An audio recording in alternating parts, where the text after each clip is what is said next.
Have you ever found yourself lying in bed at night, the world quiet, the lights off, your thoughts drifting? And maybe, just maybe, you reach for that familiar comfort, something you've done for years. Something private.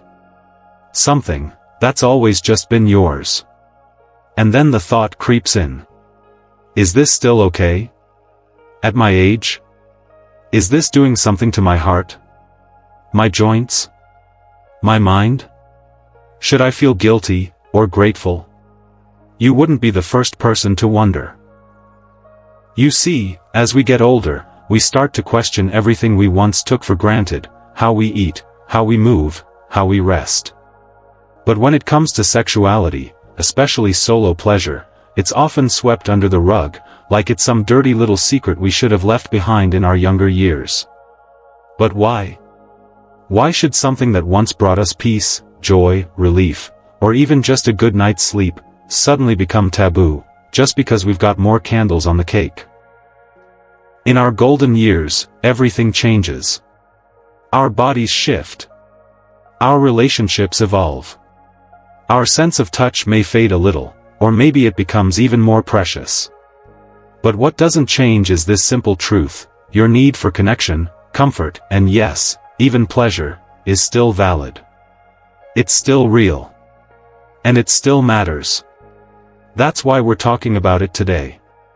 Because no one else really is. And you deserve answers, not judgment. So, here's the real question. What's actually happening inside your body when you masturbate daily as a senior? Is it helping your heart? Is it straining your joints? Does it mess with your sleep, or make it better? Could it affect your memory, your mood, your hormones? Today, we're going to break it all down. With science. With heart. And with respect. By the end of this video, you'll understand exactly what's going on behind the scenes in your body and mind. Some of it might surprise you. Some of it might comfort you. And some of it might make you think twice. But one thing's for sure, you'll be glad you listened. So before we dive in, I want to ask you one thing.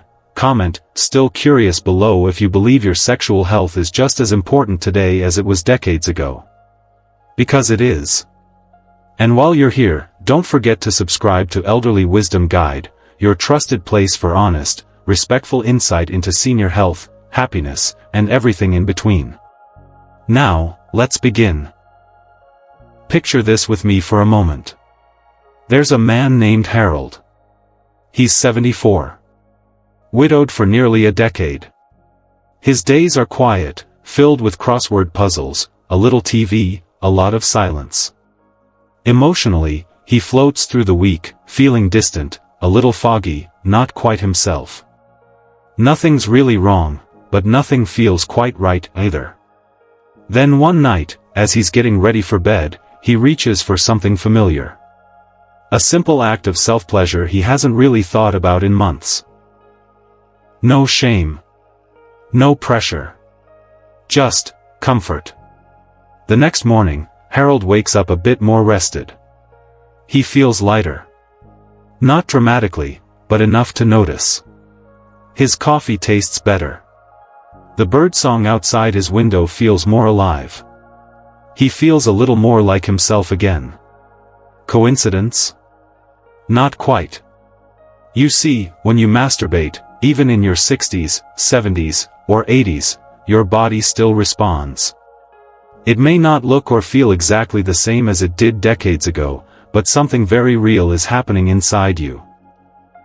Your brain releases a wave of feel-good chemicals, endorphins, dopamine, and oxytocin, yes, that same hormone that helps babies bond with their mothers. These chemicals soothe your nervous system, lower your stress levels, and can even ease mild anxiety or depression. They gently remind your body and brain, you're still here, and you still matter. For many seniors, that simple hormonal shift can mean the difference between a restless night and peaceful sleep. Or between a lonely day and one that feels a little brighter. But here's where it gets interesting. Many people, especially older adults, have been told, directly or indirectly, that sexual pleasure is only for the young. That it's a phase of life we're supposed to grow out of. And that's simply not true. Your body is still wired for connection. Your mind still benefits from those mood-boosting chemicals. And your soul still longs for comfort. That doesn't disappear with age. It just changes shape. Of course, the experience may be gentler now, slower, less intense. But sometimes, that's a gift in itself. It gives you space to feel things more fully, to be present with yourself in a way that younger folks often rush past. So, here's something to think about. After your next moment of self-intimacy, take a pause. Breathe. Ask yourself how you feel emotionally. Are you calmer? Less tense? A bit more content? There's no need to overanalyze, just notice. You might be surprised by how much your body is still giving back to you, even now. But while your brain might enjoy it, your heart might have something else to say. Let's talk about Clara. She's 74. Sharp-minded, witty, and still full of life. But Clara also lives with a pacemaker. Her heart, once strong and steady, now beats with the help of technology. And while she's open-minded and in touch with her body, there's a question that's been sitting quietly in the back of her mind. Are my solo moments safe? Am I pushing my heart too far? It's a question more seniors are asking than you might think. Because while the emotional benefits of masturbation are often celebrated, the physical effects, especially on your cardiovascular system, deserve just as much attention. Here's what happens, in simple terms. When you become sexually aroused, even by yourself, your heart rate increases slightly. Your blood pressure may rise, your breathing deepens, and your body enters a mild state of exertion. This is normal. In fact, for many older adults, this light cardiovascular stimulation can actually be good for the heart. Think of it like a mini workout, nothing extreme, but just enough to get your circulation moving and remind your body it's still alive, still active, still capable. But, and this is important, if you have a heart condition like Clara's, the story might be a little different. That gentle rise in heart rate? The tension that builds and releases? The muscle contractions that happen during orgasm? They're real. They're physical. And for some, especially those recovering from cardiac events or living with devices like pacemakers, they can place unexpected strain on the body. Here's where the big misconception lies. Many people assume self-pleasure is just in the head. That because it's not intercourse, there's no real exertion. But even solo arousal engages your body. Your muscles, your lungs, your circulatory system. It's subtle, yes, but it's still real. So, what does this mean for you? If you've never had a heart issue and you feel good during and after, there's little cause for worry. In fact, you might be doing your heart a favor by keeping it gently active in this way. But if you do have a heart history, especially recent events like heart attacks, surgeries, or installed devices, talk to your doctor. Not to ask permission, but to get perspective. They can help you understand your limits, and more importantly, help you continue enjoying your body in a way that's safe and empowering. Also, listen to your own body. If you find yourself short of breath, feeling lightheaded, or overly fatigued afterward, that's your body asking for a gentler pace, or maybe a bit more rest between sessions. Adjusting your routine doesn't mean giving it up. It just means honoring where you are now. Remember, you're not broken, you're just wiser.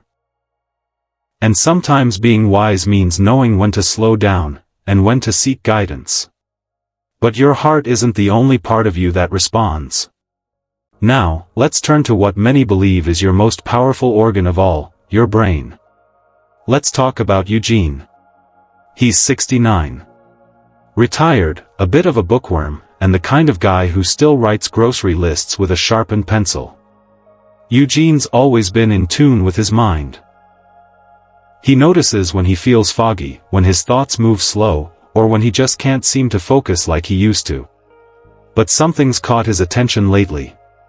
After spending a bit of private time with himself, something he never really talked about but quietly appreciated, he started to notice a pattern. On those days, he felt clearer. Words came easier. He slept deeper. His thoughts were more organized. And he even remembered where he left his glasses. Now, he wonders, is that just in my head? Actually, it is, but in a very real, scientific way. You see, when you experience sexual arousal and orgasm, your brain gets a boost. Not just in how you feel emotionally, but in how it functions. Chemicals like dopamine, often called the motivation molecule, are released.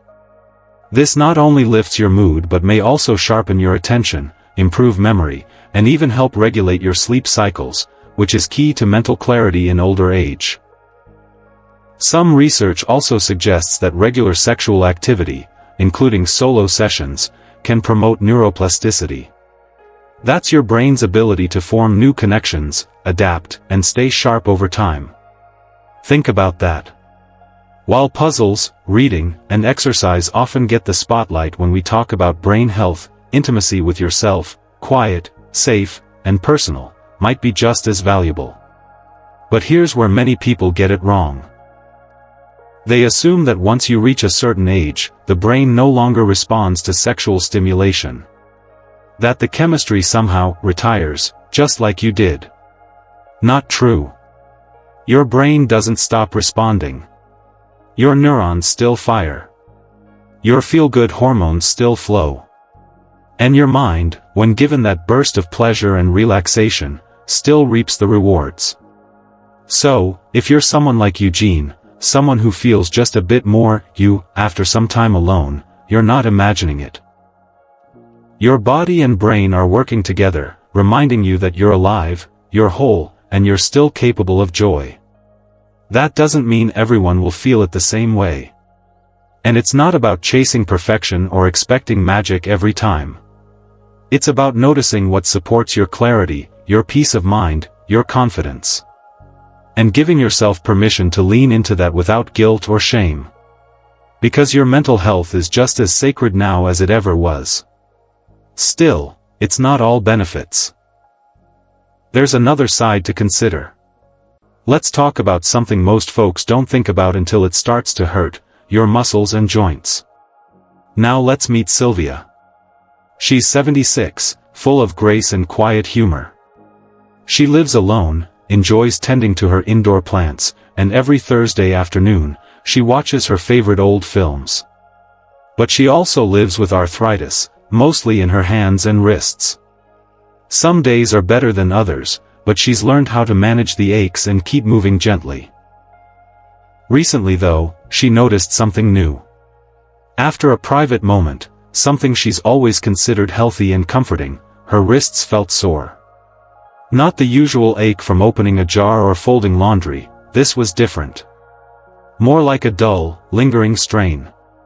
And it made her wonder, could my routine actually be hurting me? It's an important question, and one that's rarely talked about. Because let's be honest, we don't often link sexual activity, especially solo, with physical strain. But for older adults, every movement matters, and even the most subtle, repetitive motions can put stress on already sensitive joints. Whether it's arthritis in your hands, stiffness in your hips, or lingering muscle tension in your shoulders, these things don't just disappear when you're in an intimate moment. If anything, they can sneak up quietly afterward, when your body cools down.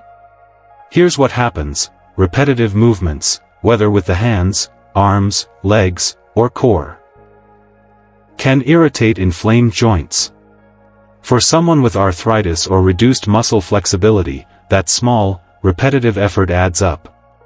And because many of these motions are instinctive or automatic, you might not even realize you're overexerting until the soreness sets in later.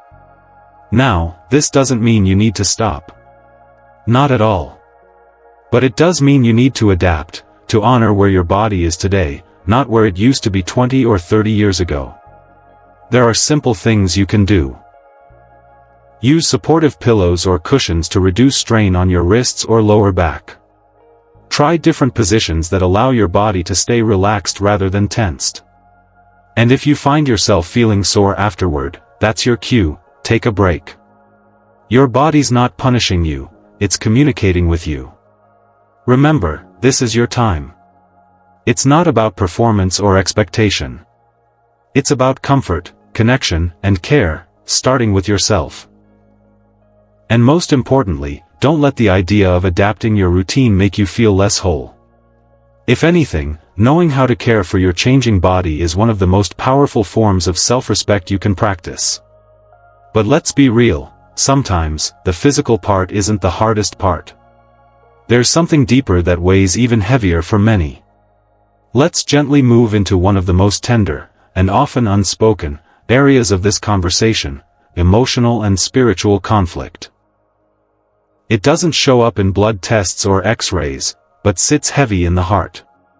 Helen is 76. Kind eyes, soft voice, always the one at church who remembers everyone's birthday. She's been through a lot, raised a family, lost her husband a few years ago, and now fills her days with knitting, reading devotionals, and calling her grandkids. But in the quiet hours of the night, when the house is still, sometimes she finds herself pulled toward a very private moment of release.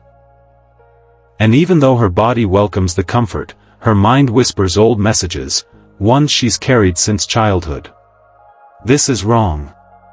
You're too old for this. Good women don't do this. She told a close friend once that she felt dirty afterward, like she was breaking some unspoken rule. And even though she knows it's natural, even though she's read that it's healthy, that old guilt clings to her like a shadow. Helen's not alone. Many of you listening right now grew up in a time when masturbation wasn't discussed, not in school, not in church, not even among friends. If it was mentioned at all, it came with heavy judgment, sin, shame, secrecy. And those messages? They sink in deep. They shape how you see yourself. Even decades later, they still echo in the back of your mind. But here's the truth, sexual wellness is part of overall wellness. Taking time for your body's needs.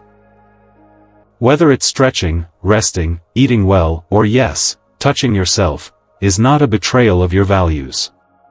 It's a form of care. Of reconnection. Of respecting your wholeness, physical, emotional, and even spiritual. Guilt doesn't always come from something being wrong. Sometimes it just comes from old habits of thinking, old teachings that didn't have the benefit of science, compassion, or full understanding. And if you find that guilt still grips you, if it affects how you see yourself or your faith, it's okay to talk to someone. A therapist. A spiritual counselor. Someone who can help you unpack what you've carried alone for too long. You deserve peace. You deserve joy. You deserve to feel at home in your own skin, no matter your age. Because let's be clear, this isn't about lust. It's about comfort, healing, stillness, and sometimes even, grief. And yes, it's deeply personal. But it doesn't have to be painful. So, what does it all mean? What does it say about your health, your heart, your faith, your aging body? Let's step back now and take in the full picture, because there's something powerful that ties all of this together. Coming to terms with your evolving sexuality can feel like walking through unfamiliar territory with old maps. It's confusing. Sometimes painful. Especially if the person you once shared those intimate moments with is no longer here. Or if the weight of old beliefs still lingers in your chest like a secret you were never meant to speak aloud. You might look in the mirror and wonder, is this still me? You might wrestle with the silence, or with memories that don't always feel kind. Or maybe you're simply unsure if what you're doing, what you need, is even allowed anymore. But here's the beautiful truth, there is no expiration date on self-connection. No time limit on tenderness. No rulebook that says your desire for comfort, relief, or closeness stops because you've crossed a certain age. And more importantly, there's power in understanding. Power in learning how your heart, your hormones, your joints, and your beliefs all work together. Power in recognizing that nothing about you is broken, you're simply changing. Evolving. And now, you're doing it with awareness. So I want to invite you, lovingly, to do something gentle today. Take a moment.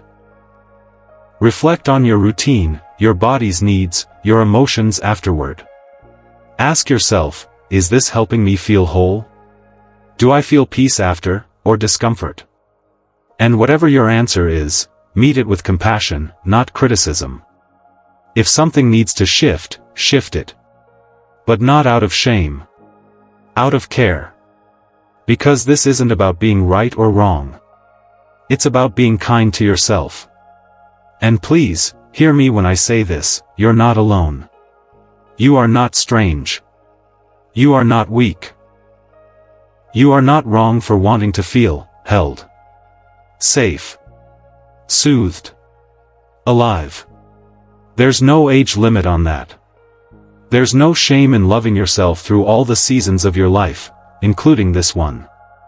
And if that brings you a moment of peace today, even for just a few seconds, then it's more than worth it. So, let's take a quiet moment to reflect on everything we've touched on today. We explored how daily masturbation can actually boost your mood, thanks to the release of calming hormones like endorphins and oxytocin. We talked about your heart, how mild stimulation usually supports healthy circulation, but might need extra care if you've had heart issues in the past. We unpacked the connection between sexual release and mental clarity, how dopamine and good sleep can sharpen your memory and focus.